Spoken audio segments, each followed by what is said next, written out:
For decades, the fight against Alzheimer's was really just about managing the inevitable decline. But in just the last few years, we've seen this huge shift from only treating the symptoms to actually trying to change the course of the disease itself. So today, we're going to trace that scientific journey, from those first-line drugs that are still used to the brand new era of biologics, and then take a peek at what the future might hold. Okay, so first up, we'll look at the foundational treatments that just manage symptoms. Then we're jumping into the paradigm-shifting amyloid-targeting antibodies. After that, we'll explore the next big frontier, the tau protein, and see what we can learn from some really crucial and public clinical trial failures. And finally, we'll look ahead and ask, is a combination therapy on the horizon? So our story really kicks off not with a cure, but with trying to manage the cognitive hit the disease causes. This first generation of Alzheimer's drugs, they didn't stop the underlying pathology at all. Instead, the goal was to support the brain's communication networks that were failing. This diagram really gets to the heart of what's called the cholinergic hypothesis. We know acetylcholine is super important for memory and attention, right? And in Alzheimer's, the neurons that make it are some of the first to die off. This led researchers to a really key strategic question. If you can't get the brain to make more of this neurotransmitter, could you at least make what's left hang around in the synapse for longer? And that's exactly what led to the development of cholinesterase inhibitors, like donepezil. Think of the acetylcholinesterase enzyme as the cleanup crew. Its job is to break down acetylcholine. So by blocking that enzyme, these drugs basically tell the cleanup crew to take a break, which boosts the signal.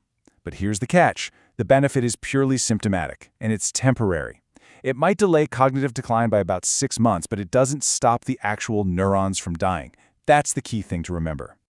All right, so the other piece of this symptomatic puzzle is managing something called excitotoxicity. See, in an Alzheimer's brain, you often get way too much signaling from another neurotransmitter, glutamate.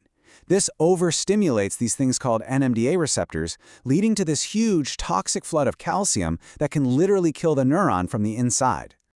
This is where a drug called memantine comes in. It's what's called an NMDA receptor antagonist, and it basically acts as a gatekeeper. Normally, a magnesium ion just sits in that receptor channel, but it gets kicked out when things get overstimulated. Memantine just slides into that spot, keeping the channel blocked and preventing that toxic calcium flood. It's a clever protective mechanism, but again, and this is so important, it's just managing a downstream effect, not the actual root cause of the disease. But managing symptoms can only get you so far. Everything really changed with the rise of the amyloid cascade hypothesis. All of a sudden, the focus shifted from managing consequences to trying to remove what many believed was the primary driver of the disease, the amyloid beta protein. This was the birth of true disease-modifying therapies.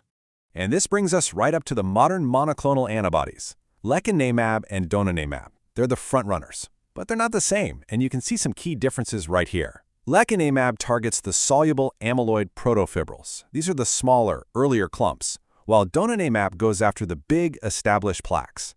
And that difference in their target probably explains their different clearance profiles, and maybe most importantly, their different safety profiles too. Now, let's just focus on this number for a second, 27%. Lecanemab slowed cognitive decline by 27% over 18 months. Now, that might not sound like a world-changing number, but its real significance was conceptual. It was huge. For decades, the amyloid hypothesis was just that, a hypothesis. And after a 99% clinical trial failure rate, a lot of people were wondering if it was even the right target. This number was the first time we had undeniable proof that removing amyloid could actually bend the curve of cognitive decline. It validated the entire approach. But there's a big but with these powerful drugs, and it's ARIA, or amyloid-related imaging abnormalities. Basically, as the immune system clears out all that amyloid, it can cause some inflammation, leading to brain swelling or tiny microhemorrhages. This means patients need careful MRI monitoring, and it represents the major risk-benefit calculation that doctors and patients have to make with these therapies. Okay, so while amyloid has completely dominated the headlines, it's really only half of the story. A lot of researchers now believe that the other hallmark of Alzheimer's, the tau protein, might actually be more closely linked to cognitive decline. And this is opening up a whole new arena for drug development. So in a healthy neuron, tau protein acts kind of like the ties on a railroad track, stabilizing the microtubules that are the cell's transport system. But in Alzheimer's, tau gets hyperphosphorylated, which causes it to detach and clump together into these toxic neurofibrillary tangles. The transport system collapses and the cell dies. And get this, here's a really critical distinction. Unlike amyloid, the amount of tau pathology in the brain correlates very, very strongly with how severe a patient's symptoms are. So the big question is, how do we get rid of this toxic tau? Well, one really fascinating approach involves hijacking the cell's own quality control machinery. There's a whole system of so-called chaperone proteins, like HSP70 and HSP90, that identify this misfolded bad tau. The HSP90 complex then makes this incredibly important decision. Do we try to fix this protein and refold it, or do we mark it for destruction? This opens up a really fascinating therapeutic strategy.